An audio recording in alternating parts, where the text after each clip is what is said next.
This is my testing video for my Computing NEA. My first test is to test my maps and to test to see if there's a change in map design and challenge. My first map is just like this, and it is just a plain map to try and get players introduced in how the game function works. My second map introduces the element of sand, so they can understand how these different elements can affect the ball, and also adding some element of challenge to the game. My third map brings in some obstacles. These will rebound your ball off if you hit them, and so you have to try and get it through the specific course to make sure the players can't just get holes in one on every single hole. My fourth hole is a more advanced version of my last hole, where instead of just being 2 there are now 4 and a little gap to try and fit through. My fifth hole is just it leaves a tiny gap in between the obstacle on the side to see if you can have that, be able to get it through. My next hole has an element of water in it.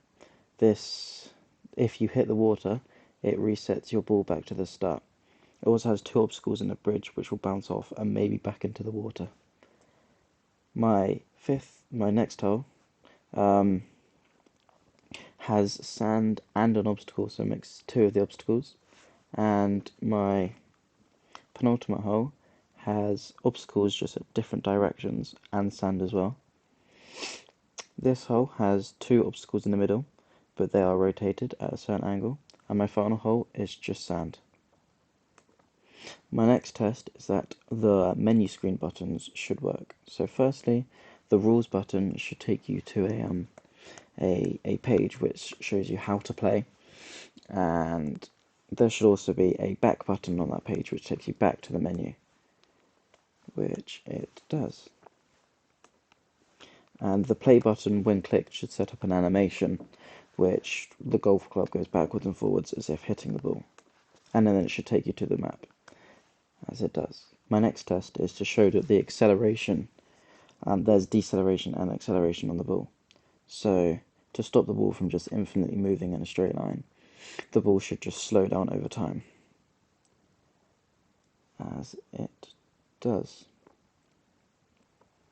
My next test is to test if water works.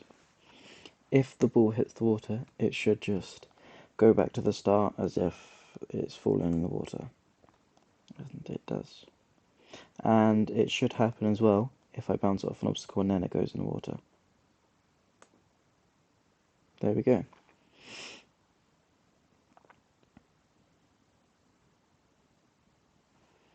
My next test is to test the arrow.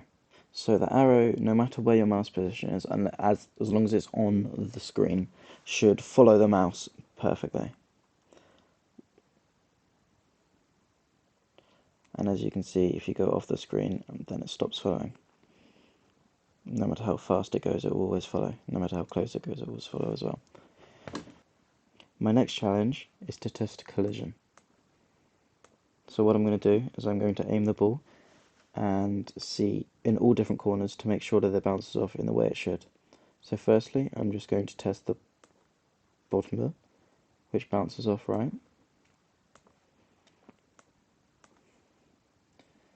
Next I'm going to test the left and right balls.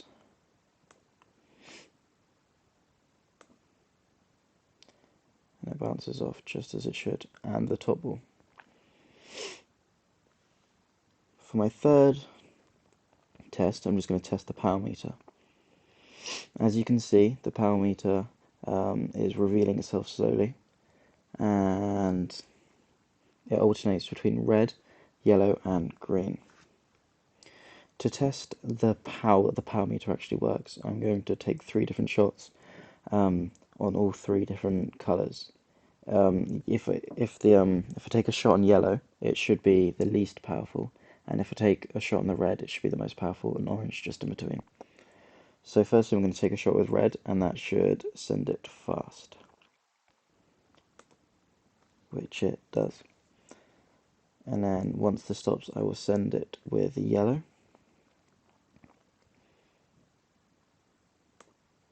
which is a lot slower than red. And then orange, which will just be in between the both.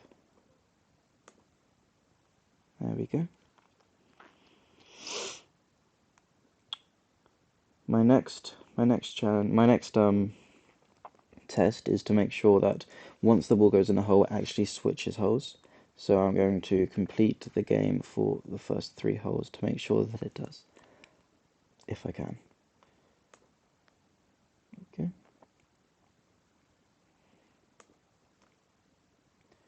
There we go. For my next test, I'm going to be testing scoring.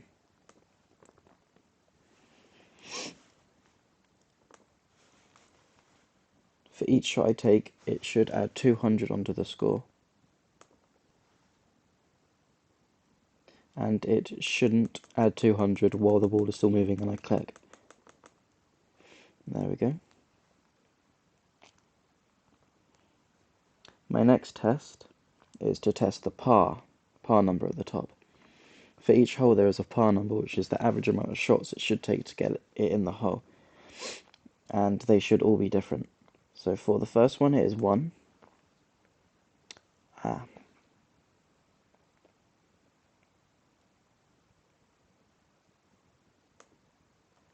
For the next one it is par 2.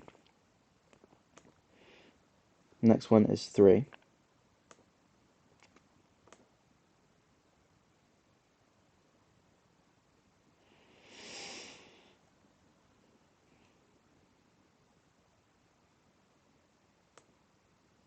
And for the next one it is 2 again. Next test is going to be testing the sand.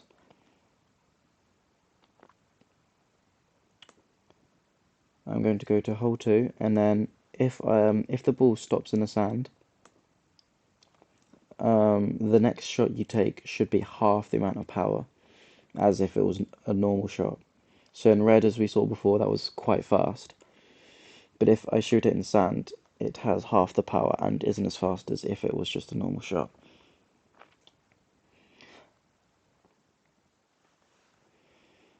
And that is the end of my testing.